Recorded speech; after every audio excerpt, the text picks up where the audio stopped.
അസ്സലാമു അലൈക്കും വറഹ്മത്തുള്ളാഹി വബറകാതുഹു. പ്രിയപ്പെട്ട സഹോദരങ്ങളെ, സുഹൃത്തുക്കളെ, മീഡിയ ഫോക്കസിലേക്ക് ഏവർക്കും ഹൃദ്യമായ സ്വാഗതം. ഞാനിതൊരു സഹോദരിയുടെ വീഡിയോ കണ്ടു. ബഹുമാന്യനായ പണ്ഡിതൻ ഹുസൈൻ സലഫി സ്ത്രീകൾ സുഗന്ധദ്രവ്യങ്ങൾ ഉപയോഗിച്ച് ജനങ്ങൾക്കിടയിലേക്ക് ജനങ്ങളെ ആകർഷിപ്പിക്കുന്ന രീതിയിൽ ഇറങ്ങിപ്പുറപ്പെടുന്നതുമായി ബന്ധപ്പെട്ട് മഹാനായ നമ്മുടെ നേതാവ് മുത്ത് റസൂൽ കരീം സല്ലല്ലാഹു അലൈഹി വസല്ലമയുടെ ഒരു ഹദീസിനെ വിശദീകരിച്ചുകൊണ്ട് സംസാരത്തിന്റെ ഏതാനും ഭാഗങ്ങൾ ഹുസൈൻ സലഫിയുടെ പ്രഭാഷണത്തിൽ നിന്ന് അടർത്തി മാറ്റി നമ്മുടെ സഹോദരി ജനങ്ങളെ കബളിപ്പിക്കാനുള്ള ഒരു ശ്രമമാണ് നടത്തുന്നത്. കാരണം സഹോദരിയുടെ സംസാരത്തിൽ പറഞ്ഞു വെക്കാൻ ശ്രമിച്ച കാര്യങ്ങളൊക്കെ ബഹുമാന്യനായ പണ്ഡിതൻ ഹുസൈൻ സലഫി അദ്ദേഹത്തിന്റെ സഹോദരി മുറിച്ച ക്ലിപ്പിന്റെ ബാക്കി ഭാഗത്ത് കൃത്യമായി പറയുന്നുണ്ട്. നമുക്ക് സഹോദരിയുടെ സംസാരം കേൾക്കാം. ഏതെങ്കിലും ഒരു പെണ്ണ് അവൾ സുഗന്ധം ഉപയോഗിക്കുന്നു, അടിച്ചു വീശുന്ന സുഗന്ധം ഉപയോഗിക്കുന്നു. എന്നിട്ടൊരു ജനതക്കരികിലൂടെ അവൾ നടന്നു പോകുന്നു. അവൾ എന്തിനാ സുഗന്ധം ഉപയോഗിച്ചത്? മറ്റുള്ളവരൊക്കെ ഒന്ന് ആസ്വദിച്ചിട്ട് മണം ഒന്ന് കണ്ട് എന്നിലേക്കൊന്ന് ആകർഷിക്കട്ടെ എന്ന് വിചാരിച്ചുകൊണ്ട് സുഗന്ധം ഉപയോഗിച്ച് പുറത്തിറങ്ങുന്ന പെണ്ണ് ഫഹിയസാനിയ, അവൾ വേശ്യയാകുന്നു, അവൾ വ്യഭിചാരിണിയാകുന്നു എന്നാണ് നബി സല്ലല്ലാഹു അലൈഹി വസല്ലം. ഇപ്പൊ നമ്മൾ കണ്ടത് നമ്മുടെ സഹോദരി ഹുസൈൻ സലഫിയുടെ വീഡിയോ കാണിച്ച ആ ഒരു ഭാഗം തന്നെയാണ്. ഇതിന്റെ ബാക്കി ഭാഗം ഞാൻ പിന്നീട് കാണിച്ചു തരാം. ഇവിടെ സഹോദരി ഈ ഭാഗം ഇവിടെ മുറിച്ചു വെച്ചിരിക്കുകയാണ്. ഇതിന്റെ ബാക്കി സഹോദരി ഇപ്പം കയ്യിൽ കണ്ടല്ലോ, ഒരു പെർഫ്യൂം ഉപയോഗിച്ചുകൊണ്ട് ഇങ്ങനെ അവരുടെ ശരീരത്തിൽ അടിക്കുന്നുണ്ട്. പിന്നെ ഞാനിത് തൽക്കാലം ബ്ലർ ചെയ്ത് വെച്ചിരിക്കുകയാണ്. നമുക്ക് മറ്റൊരു വ്യക്തിത്വത്തെ അവഹേളിക്കേണ്ട ഒരു ആവശ്യവുമില്ല. ആ സ്ത്രീത്വത്തെ നമ്മൾ എപ്പോഴും ബഹുമാനിക്കുന്ന ആളുകളാണ്. അതുകൊണ്ട് തന്നെ അതൊക്കെ പ്രദർശിപ്പിച്ച് നിങ്ങളെ ഇടയിലേക്ക് കൊണ്ടുവരണ്ട എന്നത് കൊണ്ട് മാത്രമാണ് ആ വീഡിയോ രംഗങ്ങളൊന്നും ഞാൻ കാണിക്കാത്തത്, ബ്ലർ ചെയ്ത് വെക്കുന്നത്. സഹോദരി ഈ രീതിയിൽ പരിഹസിച്ചുകൊണ്ട് ഇങ്ങനെ ഒരു കാര്യങ്ങളൊക്കെ ചെയ്യുമ്പോൾ ഇവിടെ എന്താണ് ഉസ്താദ് പറഞ്ഞത്? ജനങ്ങൾക്കിടയിൽ ജനങ്ങൾ എന്നിലേക്ക് ശ്രദ്ധിക്കപ്പെടണം, എന്റെ സ്മെല്ല് ആസ്വദിക്കണം, എന്നിലേക്ക് ശ്രദ്ധിക്കപ്പെടണം, എന്നിലേക്ക് ആകർഷിക്കപ്പെടണം, അങ്ങനെയൊക്കെ വിചാരിച്ചുകൊണ്ട് ഇത്തരം സുഗന്ധ ദ്രവ്യങ്ങൾ ഉപയോഗിച്ചുകൊണ്ട് ജനങ്ങൾക്കിടയിലേക്ക് ഇറങ്ങിപ്പുറപ്പെടുന്ന സ്ത്രീകളെ കുറിച്ച് മഹാനായ നമ്മുടെ നേതാവ് മുത്ത് റസൂൽ കരീം സല്ലല്ലാഹു അലൈഹി വസല്ലം പറഞ്ഞു എന്ന് പറഞ്ഞുകൊണ്ടാണ് ഈ സംസാരം വരുന്നത്. എന്നിട്ട് അതിനെ വിശദീകരിച്ചുകൊണ്ട് പല കാര്യങ്ങളും പറയുന്നുണ്ട്. എന്നാൽ ഇവിടെ നമ്മുടെ സഹോദരി ഈ ഭാഗം മുറിച്ചുകൊണ്ട് പിന്നെ സഹോദരിയുടെ സംസാരമാണ്. നമുക്ക് അതും കൂടി ഒന്ന് കേൾക്കാം. എന്തൊക്കെയാണ് ഈ പറയുന്നത്? ഞാനൊരു മതത്തെയും അവഹേളിച്ചു എന്ന് നിങ്ങൾക്ക് തോന്നരുത്. ദയവ് ചെയ്ത് ഇതൊരു റിക്വസ്റ്റ് ആണ്. കാരണം എന്ന് വെച്ച് കഴിഞ്ഞാല് ഈ പറഞ്ഞ പ്രസ്താവനയോട് എനിക്ക് യോജിക്കാൻ പറ്റത്തില്ല. ഈ പറഞ്ഞ പ്രസ്താവനയോട് സഹോദരിക്ക് യോജിക്കാം എന്തുമാവാം. ഇവിടെ സഹോദരി മനസ്സിലാക്കേണ്ടത്, ബഹുമാന്യ പണ്ഡിതൻ പറഞ്ഞത് എന്താണ്? ജനങ്ങളെ ആകർഷിപ്പിക്കുന്ന രീതിയിൽ ജനങ്ങൾ എന്നിലേക്ക് ആകർഷിക്കണം, എന്റെ സുഗന്ധം അവർ ആസ്വദിക്കണം, എന്നിലേക്ക് ആകർഷിക്കണം എന്നൊക്കെ പറഞ്ഞുകൊണ്ടാണ് പറഞ്ഞത്. അങ്ങനെ ചെയ്യുന്ന പെണ്ണ്, അങ്ങനെ ആളുകൾക്കിടയിലേക്ക് ഇറങ്ങിപ്പുറപ്പെടുന്ന പെണ്ണ്, അവരെ കുറിച്ചാണ് ഈ പറഞ്ഞത്. അത് ചേച്ചിക്ക് വിയോജിക്കാം, അത് ചേച്ചിയുടെ ഇഷ്ടമാണ്. ഇത് മതത്തെ അവഹേളിക്കുക എന്ന് പറയുന്നത് മതനിയമമാണ്, വിശ്വാസികളോട് പറയുന്ന കാര്യമാണ്. മനസ്സിലായല്ലോ? അത് എല്ലാവരും ഈ പറയുന്ന കാര്യങ്ങളൊക്കെ അംഗീകരിച്ചോളണം എന്ന വാശിയിലൊന്നും പറയുന്നതല്ലല്ലോ. അപ്പോൾ ചേച്ചിക്ക് യോജിക്കാം എന്തുമാകാം. ചേച്ചി ബാക്കി പറയട്ടെ. എന്താന്ന് വെച്ചാല് ഇതിപ്പോ ഒരു മതത്തിൽ ഉണ്ടാവും, ഇനിയിപ്പോ ഖുറാനിൽ അങ്ങനെ ഉണ്ടോ എന്ന് എനിക്ക് അറിഞ്ഞുകൂടാ. അതുകൊണ്ടാണ് ഞാൻ പറഞ്ഞത് ഒരു മതത്തെ അവഹേളിച്ചു എന്ന് നിങ്ങൾക്ക് തോന്നരുത്. ഇത് മതത്തെ അവഹേളിക്കൽ തന്നെയാണ് ചേച്ചി. കാരണം മതനിയമം മതപണ്ഡിതന്മാരാണ് പറയേണ്ടത്. മതത്തിന്റെ ഒരു നിയമമാണ് ഈ പറയുന്നത്. ഇങ്ങനെയൊന്നും സ്ത്രീകൾ പുറത്തേക്ക് ഇറങ്ങിപ്പുറപ്പെടരുത് എന്ന് മുസ്ലിം മതവിശ്വാസികളായ സ്ത്രീകളോടാണ് ഈ പറയുന്ന പണ്ഡിതൻ, അതും മഹാനായ നമ്മുടെ നേതാവ് മുത്ത് റസൂൽ കരീം സല്ലല്ലാഹു അലൈഹി വസല്ലമ പറഞ്ഞു എന്ന് പറഞ്ഞിട്ട് പറയുന്നത്. അതിന്റെ ഭാഗമാണ് നിങ്ങൾ മുറിച്ചത്. അതിന്റെ ബാക്കി നിങ്ങൾ ഇനി എന്താണോ പറയാൻ പോകുന്നത് ആ പറഞ്ഞ കാര്യങ്ങളൊക്കെ പറഞ്ഞിട്ടുണ്ട്. അതൊക്കെ നിങ്ങൾ കേട്ടതുമാണ്. കാരണം ഈ വീഡിയോന്റെ ഇത്രമാത്രം ആരെങ്കിലും മുറിച്ചു തന്നതാണോ എന്ന് എനിക്കറിയില്ല. നിങ്ങൾ ഇങ്ങനെയൊക്കെ പറഞ്ഞിട്ട് വീഡിയോ ഇറക്കിക്കോ എന്ന് പറഞ്ഞ് ആരെങ്കിലും മുറിച്ചു തന്നതാണോ എന്ന് അറിയില്ല. ഇനി അങ്ങനെയാണെങ്കിൽ പോലും നിങ്ങൾ ഇങ്ങനെ ഒരു വീഡിയോ കിട്ടിക്കഴിഞ്ഞാൽ അതിന്റെ ബാക്കി ഭാഗം എന്താണ് ഈ പറയപ്പെടുന്ന പണ്ഡിതൻ പറഞ്ഞിട്ടുള്ളത് എന്നൊക്കെ ഒന്ന് കേട്ടതിന് ശേഷമാണല്ലോ സോഷ്യൽ മീഡിയയിൽ ഈ പറയുന്ന ആളുകൾക്കിടയിലേക്കൊക്കെ വീഡിയോ ഇറക്കേണ്ടത്. ഇതൊരു മതവുമായി ബന്ധപ്പെട്ട കാര്യങ്ങളാണല്ലോ, മതപണ്ഡിതന്മാരാണല്ലോ, മതകാര്യമാണല്ലോ പറയുന്നത്. ഇങ്ങനെ ഒരു വീഡിയോ നിങ്ങൾ ഇറക്കാൻ വേണ്ടി പോകുമ്പോൾ നിങ്ങൾ സ്വാഭാവികമായും ഈ ഒരു സംസാരത്തിന്റെ ബാക്കി ഭാഗം എന്തായിരിക്കും പറഞ്ഞിട്ടുള്ളത് എന്നൊക്കെ ഒന്ന് കേൾക്കേണ്ടത് നിങ്ങളുടെ ഉത്തരവാദിത്തപ്പെട്ടതാണ്. നിങ്ങൾ കേട്ടിട്ടുണ്ടാകും എന്ന് തന്നെയാണ് നിങ്ങൾ മുറിച്ചിട്ട ആ ക്ലിപ്പിന്റെ കോലം കാണുമ്പോൾ എനിക്ക് ഉറപ്പിക്കാൻ വേണ്ടി പറ്റുന്നത്. ഇനി അങ്ങനെയല്ല എങ്കിൽ നമ്മുടെ സഹോദരി തീർച്ചയായും അടുത്തൊരു വീഡിയോയിലൂടെ അത് തിരുത്തുകയും വേണം. ഇനി ചേച്ചിയുടെ ബാക്കി സംസാരം കേൾക്കാം. അതിനുശേഷം നമുക്ക് ബഹുമാന്യനായ പണ്ഡിതൻ ഹുസൈൻ സലഫിയുടെ സംസാരത്തിന്റെ ഈ ചേച്ചി മുറിച്ചതിന്റെ, ഈ സഹോദരി മുറിച്ചതിന്റെ ഇതിന്റെ ബാക്കി ഭാഗം കൂടി നമുക്ക് കേൾക്കാം. നമുക്ക് സഹോദരിയുടെ സംസാരത്തിലേക്ക് തന്നെ പോകാം. കാരണം എന്ന് വെച്ച് കഴിഞ്ഞാല് ഇദ്ദേഹം പറയുന്നത് സുഗന്ധദ്രവ്യം പൂശുന്നത് ഈ ഒരു പണിക്ക് വേണ്ടിയിട്ടാണ്, അല്ലെങ്കിൽ ഇത് അടിക്കുന്നവരെ ഈ ഒരു പേരാണ് വിളിക്കുന്നത് എന്ന് പറയുന്നതിനോട് യോജിക്കാൻ പറ്റത്തില്ല. എന്ത് പണിയാണ് എന്ന് മനസ്സിലായിട്ടില്ല. ഇവിടെ ബഹുമാനായ പണ്ഡിതൻ ഹുസൈൻ സലഫി ഈ സ്പ്രേ ഉപയോഗിക്കുന്നവരൊക്കെ വ്യഭിചാരിയാണ് എന്നൊന്നും പറഞ്ഞിട്ടൊന്നുമില്ല. ജനങ്ങളെ ആകർഷിപ്പിക്കുന്ന രീതിയിൽ, ജനങ്ങളുടെ ശ്രദ്ധ പിടിച്ചു പറ്റുന്ന രീതിയിൽ, എന്നിലേക്ക് ആളുകൾ ശ്രദ്ധിക്കണം, എന്റെ സ്മെല്ല് ആളുകൾ ആസ്വദിക്കണം എന്ന രീതിയിൽ സ്പ്രേ ഉപയോഗിച്ചുകൊണ്ട് ആളുകൾക്കിടയിലേക്ക് ഇറങ്ങി പുറപ്പെടുന്ന സ്ത്രീയെ കുറിച്ചാണ് പറഞ്ഞത്. സഹോദരിക്ക് എന്തിനാണ് അതിൽ ഇത്ര വിയോജിപ്പ് എന്നൊന്നും മനസ്സിലായിട്ടില്ല. എന്തായാലും നിങ്ങൾക്ക് വിയോജിക്കാം, യോജിക്കാം, എന്തും അതൊക്കെ നിങ്ങളുടെ ഇഷ്ടമാണ്. ഇവിടെ ഉസ്താദ് പറഞ്ഞത് ഇസ്ലാമിക നിയമമാണ്, ഇസ്ലാമിന്റെ കാര്യമാണ്, വിശ്വാസികളോടുള്ള കാര്യമാണ്. കാരണം എന്ന് വെച്ച് കഴിഞ്ഞാൽ മിക്ക സ്ത്രീകളും അല്ലെങ്കിൽ പുരുഷന്മാരും ഉപയോഗിക്കുന്ന ഒരു സാധനമാണ് പെർഫ്യൂം. നമ്മൾ ഈ പെർഫ്യൂം ഉപയോഗിക്കുന്നത് എന്തിനാണ്? നമ്മളിപ്പോ കുറച്ച് സമയം കഴിയുമ്പോഴത്തേക്കും, നമ്മൾ കുളിച്ചു കഴിഞ്ഞാലും കുറച്ച് സമയം കഴിയുമ്പോഴത്തേക്കും നന്നായിട്ട് വിയർക്കും. അപ്പൊ ആ വിയർപ്പിന്റെ ദുർഗന്ധം അറിയാതിരിക്കാൻ വേണ്ടിയിട്ടാണ് ഇതുപോലെയുള്ള പെർഫ്യൂം അടിക്കുമ്പോഴത്തേക്കും അത്രയ്ക്ക് പ്രശ്നം ഉണ്ടാവത്തില്ല. ഇപ്പൊ നമ്മൾ ബസ്സിൽ യാത്ര ചെയ്യുന്നു, അല്ലെങ്കിൽ ആൾക്കൂട്ടത്തിനിടയിൽ നമ്മൾ നിൽക്കുന്നു, അല്ലെങ്കിൽ നമ്മൾ വർക്ക് ചെയ്യുന്നു. അപ്പൊ ആ സമയത്തിലൊക്കെ നമ്മൾ ശരിക്കും നമ്മൾ വിയർക്കും.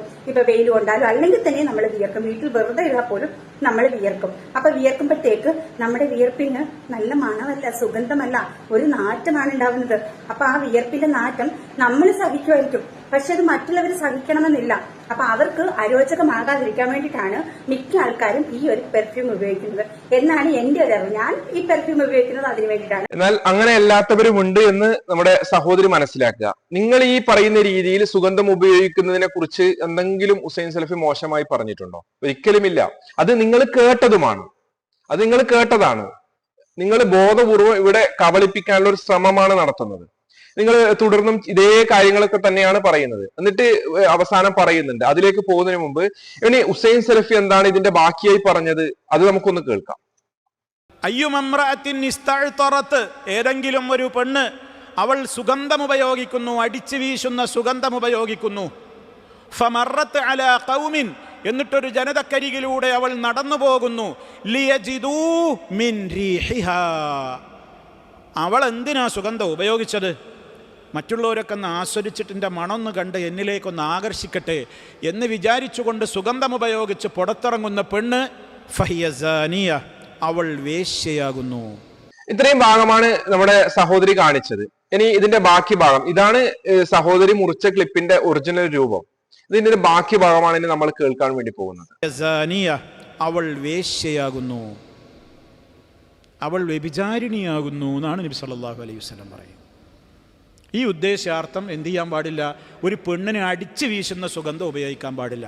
അതുകൊണ്ട് പുരുഷന്മാരുടെ സുഗന്ധത്തിൻ്റെയും സ്ത്രീകളുടെ സുഗന്ധത്തിൻ്റെയും വ്യത്യാസം പണ്ഡിതന്മാർ പറയുന്നിടത്ത് ഉലമാവ് പ്രത്യേകം പറഞ്ഞു കാണാം.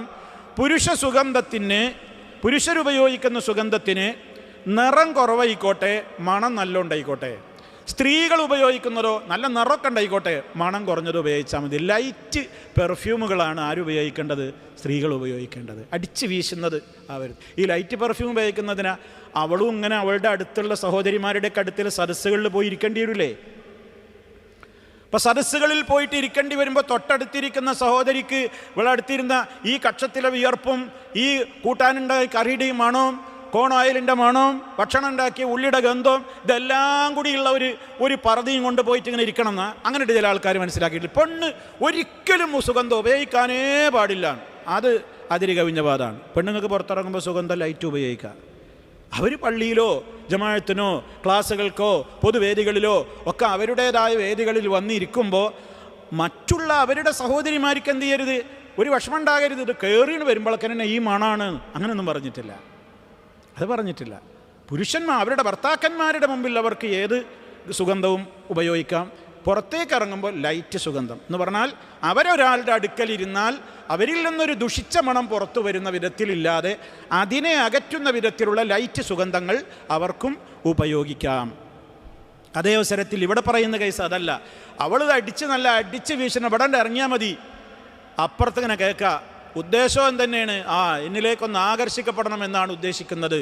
ആ വിധത്തിൽ ഒരു പെണ്ണ് അങ്ങനെ പുറത്തിറങ്ങാൻ പാടില്ല. അത് വ്യഭിചാരിണിയുടെ ശീലമാണെന്ന് പറഞ്ഞാൽ, വ്യഭിചാരിണിയാണെന്ന് പറഞ്ഞാൽ അത് ആ ശീലം ആ സ്വഭാവമൊക്കെ ആർക്കേ ഉണ്ടാവുള്ളൂ? അത്തരം പെണ്ണുങ്ങൾക്കേ ഉണ്ടാവുള്ളൂ എന്നാണ് ആ പറയുന്നതിൻ്റെ ഉദ്ദേശം എന്ന് നമ്മളവിടെ വ്യക്തമായി തന്നെ മനസ്സിലാക്കിയിരിക്കേണ്ടതുണ്ട്.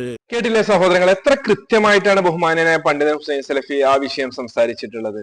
അതിൽ ഈ സഹോദരി പറയുന്ന കാര്യങ്ങളൊക്കെ പറയുന്നുണ്ട്, ആ രൂപത്തിൽ തന്നെ ഏതാണ്ട് ഏറെക്കുറെ കാര്യങ്ങളൊക്കെ പറഞ്ഞിട്ട്, എന്നിട്ടും എന്തിനാണ് ഈ സഹോദരി ഇങ്ങനെ മുറിച്ചുകൊണ്ട് ഇങ്ങനെ ജനങ്ങൾക്കിടയിലേക്ക് തെറ്റിദ്ധാരണ പരത്തുന്ന രീതിയിൽ ക്ലിപ്പ് ഇറക്കാൻ വേണ്ടി കാരണം? കേവലം റീച്ചിന് വേണ്ടിയാണോ? അതല്ല മറ്റു വല്ല ഉദ്ദേശവും ഉണ്ടോ?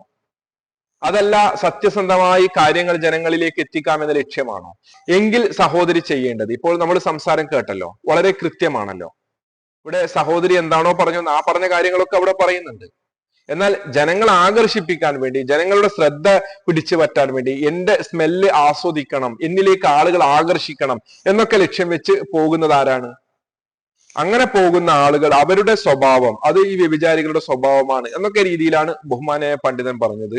അതല്ലാതെ സ്പ്രേ ഉപയോഗിക്കുന്ന പെണ്ണുങ്ങളൊക്കെ വ്യഭിചാരികളാണ്, മനസ്സിലായല്ലോ. ഈ വേർപ്പിന്റെ സ്മെല്ല് ഉണ്ടാകുമ്പോൾ ഇല്ലെങ്കിൽ മറ്റെന്തെങ്കിലും പ്രയാസം ഉണ്ടാകുമ്പോഴൊക്കെ ഇങ്ങനെ സുഗന്ധദ്രവ്യങ്ങളൊക്കെ ഉപയോഗിക്കുന്നത്, അത് പിന്നെ അങ്ങനെ ഉപയോഗിക്കുന്നവരൊക്കെ വ്യഭിചാരികളാണ് എന്നൊന്നും ഹുസൈൻ സലഫിയുടെ സംസാരത്തിൽ എവിടെയും തന്നെയില്ല. ഇത് ബോധപൂർവം തന്നെ ചേച്ചി കബളിപ്പിക്കാൻ ശ്രമിച്ചതാണ് എന്ന് തന്നെയാണ് ഞാൻ മനസ്സിലാക്കുന്നത്. അല്ല എന്നാണ് എങ്കിൽ സഹോദരി അത് തിരുത്തേണ്ടതാണ്. അല്ലെങ്കിൽ പെർഫ്യൂം ഉപയോഗിക്കുന്ന സ്ത്രീകളെ ഈ ഒരു പേര് അല്ല വിളിക്കേണ്ടത്. ഇത് തികച്ചും തെറ്റായിട്ടുള്ള ഒരു കാര്യമാണ്. ഇപ്പൊ തെറ്റായ ഒരു കാര്യം പറയുമ്പോഴത്തേക്ക് അത് അംഗീകരിച്ചു കൊടുക്കാനായിട്ട് പറ്റത്തില്ല. സ്ത്രീകൾ മാത്രമല്ല പെർഫ്യൂം യൂസ് ചെയ്യുന്നത്, ഇന്നത്തെ കുട്ടികൾ ഉൾപ്പെടെ പുരുഷന്മാർ എല്ലാവരും പെർഫ്യൂം യൂസ് ചെയ്യുന്നവരാണ്. അപ്പോൾ ഈ മുസ്ലിംസ് ആയ സ്ത്രീകൾ ഉപയോഗിക്കുന്നുണ്ടോ എനിക്ക് അറിഞ്ഞൂടാ, പക്ഷേ ഇന്നത്തെ എല്ലാ ആൾക്കാരും ഈ പെർഫ്യൂം യൂസ് ചെയ്യുന്നവരാണ്. പെർഫ്യൂം ഇല്ലാതെ നമുക്ക് പുറത്ത് പോകാൻ പറ്റുന്നുണ്ടോ? പറ്റത്തില്ല. ഇപ്പൊ നമ്മൾ ബസ്സിൽ തന്നെ തിങ്ങി നിറഞ്ഞിരിക്കുന്ന ഒരു ബസ്സിൽ യാത്ര ചെയ്യുമ്പോൾ എല്ലാവരുടെയും കൂടെ വിയർപ്പിന് ഭയങ്കരമായിട്ടൊരു വല്ലാത്തൊരു ദുർഗന്ധമായിരിക്കും. അപ്പൊ അത് പലർക്കും വോമിറ്റിംഗ് അങ്ങനെയുള്ള പല പ്രശ്നങ്ങളും ഉണ്ടാവും. അപ്പൊ അങ്ങനെ ഉണ്ടാവാതിരിക്കാൻ ബാഗിൽ പോലും ഈ ഒരു സംഭവം ഇപ്പൊ എല്ലാവരും കരുതുന്നുണ്ട്. ഞങ്ങളിപ്പോ ജോലി ചെയ്യുന്ന സ്ഥലത്ത് ഞങ്ങൾ ഇതൊക്കെ ഒരു മണിക്കൂർ ഇടവിട്ട് ഇത് അടിച്ചുകൊണ്ടിരിക്കും. കാരണം വെച്ച് കഴിഞ്ഞാൽ മറ്റുള്ള കസ്റ്റമർക്ക് അതൊരു നമ്മുടെ ഒരു വിയർപ്പിന്റെ ദുർഗന്ധം കസ്റ്റമർക്ക് ബുദ്ധിമുട്ടാവരുത്. അതുകൊണ്ട് ഞങ്ങൾ ജോലി ചെയ്യുന്ന സ്ഥാപനത്തിൽ നിന്ന് പോലും ഞങ്ങൾക്ക് ഇത് ഫ്രീ ആയിട്ട് തരുന്നൊരു സാധനമാണ് ഈ ഒരു പെർഫ്യൂം. അതുകൊണ്ട് ഈ പെർഫ്യൂം അടിക്കുന്നവരും പെർഫ്യൂം അടിക്കുന്ന സ്ത്രീകളെയും ഇങ്ങനെ ഒരു പേര് വിളിച്ച് അപമാനിക്കരുതും ആക്ഷേപിക്കരുതും. ഇത് വളരെ മോശമായിട്ടുള്ള ഒരു വേടാണ്. അത് ഈ പെർഫ്യൂം അടിക്കുന്ന സ്ത്രീകളെ എല്ലാം ഇങ്ങനെയാണെന്ന് പറഞ്ഞ ആ ഒരു പ്രസ്താവന അങ്ങ് ദയവ് ചെയ്ത് ഒന്ന് പിൻവലിച്ചാൽ കൊള്ളാമായിരുന്നു. അങ്ങനെ ബഹുമാനായ പണ്ഡിതൻ ഹുസൈൻ സലഫി പറഞ്ഞിട്ടില്ല. സഹോദരി, നിങ്ങൾ ഇവിടെ തെറ്റിദ്ധരിപ്പിക്കുക തന്നെയാണ് ചെയ്യുന്നത്. അങ്ങനെ സ്പ്രേ ഉപയോഗിക്കുന്നവരൊക്കെ വ്യഭിചാരികളാണ് എന്നൊന്നും ഹുസൈൻ സലഫിയുടെ സംസാരത്തിൽ എവിടെയും തന്നെയില്ല. നിങ്ങളാണ് തിരുത്തേണ്ടത്, നിങ്ങളാണ് ഇവിടെ തെറ്റിദ്ധരിപ്പിച്ചത്. അതുകൊണ്ട് സഹോദരി, ജനങ്ങളെ തെറ്റിദ്ധരിപ്പിക്കുന്ന രീതിയിൽ വീഡിയോകൾ ഇറക്കരുത്. അങ്ങനെയുള്ള ആരെങ്കിലും എന്തെങ്കിലും വീഡിയോ ക്ലിപ്പുകൾ അയച്ചു തന്ന് വീഡിയോ ചെയ്യാനൊക്കെ പറയുന്ന സമയത്ത് അതിന്റെ ബാക്കി ഭാഗം എന്താണ് എന്നൊക്കെ അന്വേഷിച്ചതിന് ശേഷം മാത്രം വീഡിയോ ഇറക്കുക. സഹോദരി തെറ്റിദ്ധരിച്ചതാണ് എങ്കിൽ തിരുത്തുക. അതല്ല ബോധപൂർവമാണ്, നിങ്ങൾ ഇഷ്ടമാണ്, ജനങ്ങൾ മനസ്സിലാക്കട്ടെ, ജനങ്ങൾ വിലയിരുത്തട്ടെ എന്ന് മാത്രം പറയുകയാണ്. മറ്റൊരു വീഡിയോയുമായി നമുക്ക് വീണ്ടും കാണാം. ഇൻഷാ അല്ലാഹ്. അസ്സലാമു അലൈക്കും വറഹ്മത്തുള്ളാഹി വബറകാതുഹു.